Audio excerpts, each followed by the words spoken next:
नमस्ते। C++ syntax की दुनिया में एक रैपिड फायर सफर के लिए तैयार हो जाइए। इसे एक तरह का बूट कैंप ड्रिल समझिए, जो आपकी कोर C++ सिंटैक्स की नॉलेज को टेस्ट और रिफ्रेश करने के लिए बनाया गया है। चलिए शुरू करते हैं। तो तैयार है। अगले कुछ मिनटों में हम अपने बेसिक स्किल्स को शार्प करने वाले हैं। हमारा पहला राउंड है बेसिक कमांड्स के बारे में।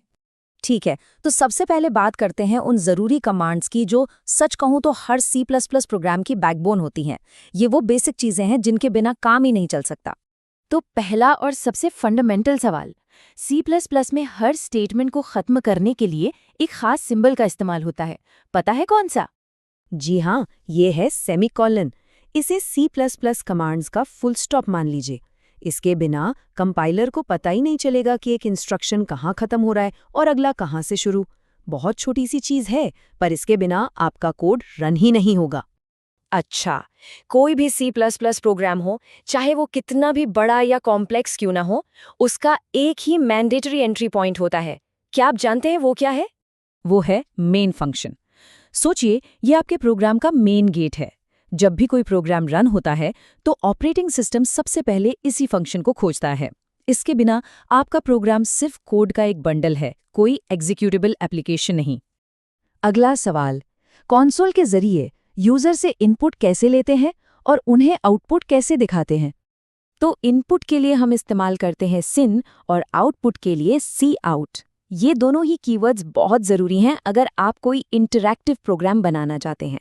मतलब इनके बिना आपका प्रोग्राम यूजर से बात ही नहीं कर पाएगा। तो राउंड 1 हो गया पूरा। चलिए अब चलते हैं राउंड 2 में। यहाँ हम उन ऑपरेटर्स को देखेंगे जो C++ को उसकी असली पावर और प्रिसिजन देते हैं। इन्हें आप अपने कोड के एक्शन वर्ड समझ सकते हैं। चलिए इसे थोड़ा सिंपल बनाते हैं।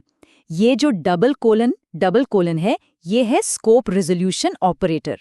ये बताता है कि कोई चीज कहाँ से आ रही है, ग्लोबल स्कोप से या किसी क्लास से। फिर आता है टिल्ड। ये डिस्ट्रक्टर का सिंबल है। जब किसी ऑब्जेक्ट का काम खत्म हो जाता है तो ये मेमोरी को साफ करने का सिग्नल देता है। और आखिर में न्यू और डिलीट, ये मेमोरी मैनेजमेंट की पावर जोड़ी हैं। इनकी मदद से आप हीप से मतलब डायनामिक मेमोरी से ज़रूरत के हिसाब से स्पेस ले सकते हैं और वापस भी कर सकते हैं। अच्छा, अब एक ऐसी जगह आते हैं जहाँ अक्सर कन्फ्यूजन होता है। दो ऑपरेटर्स हैं जो लगते तो एक जैसे हैं, दोनों ही ऑब्जेक्ट के मेंबर्स को एक्सेस करते हैं, लेकिन इनका इस्तेमाल बिल्कुल अलग है। सवाल ये है कि एक डायरेक्ट ऑब्जेक्ट और एक पॉइंटर के थ्रू मेंबर्स को कैसे एक्सेस किया जाता है? और इसका जवाब बिल्कुल सीधा है। डायरेक्ट ऑब्जेक्ट्स के लिए यूज होता है डॉट ऑपरेटर डॉट, और पॉइंटर्स के लिए यूज होता है एरो ऑपरेटर डैश। तो कौन सा ऑपरेटर चुनना है, ये इस बात पर डिपेंड करता है कि आप सीधे ऑब्जेक्ट के साथ काम कर रहे हैं या सिर्फ उसके एड्रेस के साथ। और अब हम आ गए हैं अपने फाइनल राउंड में। इसमें हम उस सिंटैक्स पर फोकस करेंगे जो C++ को एक ऑब्जेक्ट ओरिएंटेड लैंग्वेज बनाता है। ये OOP की नींव है, समझिए।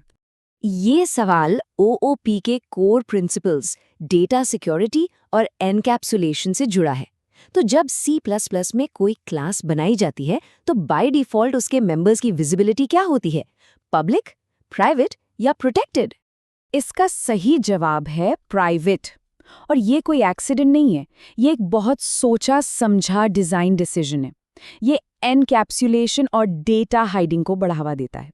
मतलब बाय डिफ़ॉल्ट क्लास के मेंबर्स को क्लास के बाहर से सीधे एक्सेस नहीं किया जा सकता।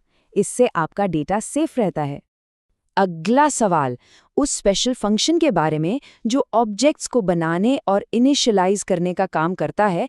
किसी क्लास के कंस्ट्रक्टर के लिए 2 गोल्डन रूल्स क्या हैं? तो ये 2 नियम हैं जो हमेशा याद रखने चाहिए।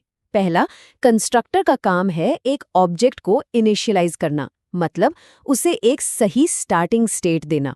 और दूसरा, इसका नाम हमेशा क्लास के नाम जैसा ही होना चाहिए, न कोई रिटर्न टाइप, न कोई दूसरा नाम।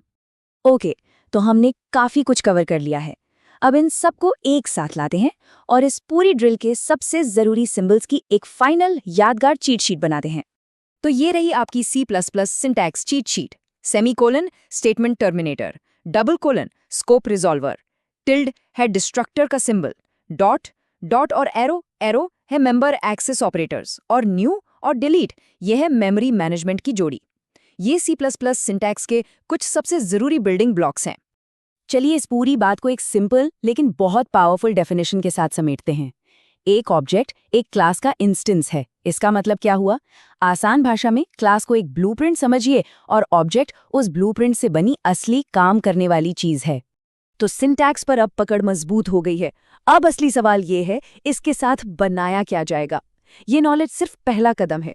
असली मैजिक तो तब होता है जब इन रूल्स का इस्तेमाल करके कुछ नया, कुछ यूजफुल, कुछ कमाल का बनाया जाता है। तो कोडिंग करते रहिए,